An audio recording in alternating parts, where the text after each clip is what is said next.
Okay. So I'm here talking to my good friend and colleague here at Purchase College, Professor Bruce Harris, wonderful trumpet player, terrific educator. And in a moment, we'll look at a video of a performance that we did in the PAC.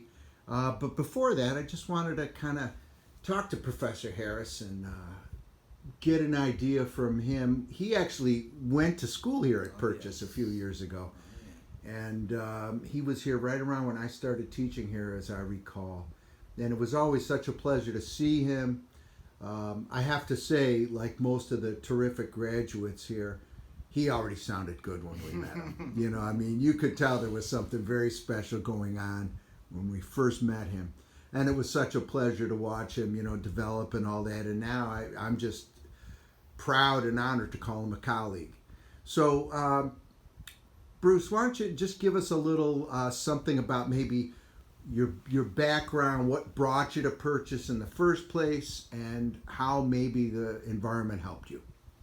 Yeah, well, you know, I was from the Bronx. I am from the Bronx, New York, and so I didn't want to leave the city. I didn't want to go too far, but I did want a new experience. Yeah. And you know, to live in the country. So like this was a crazy experience for me. Like first time I saw a raccoon was here and a deer running around. So I was like, what is going on? I was like, they just let them run free. But it was great because, you know, we were still able to get down to the city and check out things, but yet we had the necessary isolation to really get deep into the shed up here. Yeah. And that's what I always loved. I would get up on a Saturday morning, it would be quiet, and I could just go and really focus and practice and do my thing. So that's one of the things I remember from the early years. Just so people that are watching this will know, when we talk about going into the shed, we mean going into the woodshed to practice and just try to get better.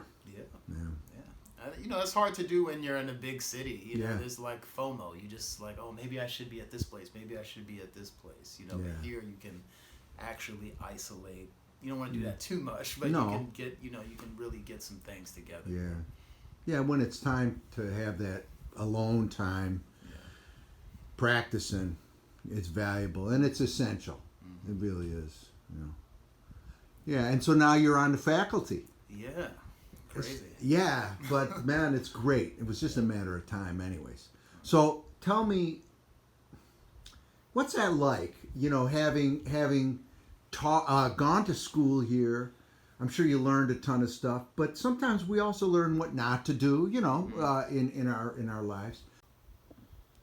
So tell me your approach to teaching, if you would. Well, one of the things I think that has to happen, you know, when you graduate school is you sort of have to grow up fast. Yeah. You know, there's a different temperament to what happens in real time on the jazz scene. So one of the things I try to do is get the students ready for that pace and the pressure that comes along with that. Yeah. You know, and being able to think two ways.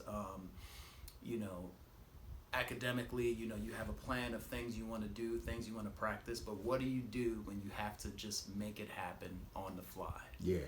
You know, like how do we use what we already have and get into the spirit of that and find the fun in it? There is pressure with that, but one of the hardest things to do is just to actually stop and realize like, oh, this is actually fun. You know, and I think when you're a pro and you can get a handle on that, I think that's when you really start to make the necessary progress and take the leaps you need to take to really deal with the big stage, so to speak. Yeah, you know what I found like I always say this, like when I first started to try to learn how to play jazz, my feeling was, oh my goodness, there's so much to learn. And now I'm like, oh my goodness, there's so much to learn. Yeah. Like what you don't know becomes your friend. Yes. You know, and that search then becomes company for the rest of your life, which is a beautiful thing. Yeah. You know, a lot of people out here wish they had a search in which to engage. There's a quote from Dizzy that I always love. He said, having fun in jazz is serious business. There you go. Yeah. There you go. You know, there's so much. It's so much to learn, but it's man, it's a blast. Yeah. You know. Yeah, we're very lucky in that way. Well, thanks a lot. We're just going to listen to some music now, and again, you've been listening to and looking at the wonderful Bruce Harris, professor of jazz studies here at Purchase College. Thank you, Pete. Yeah, thank you.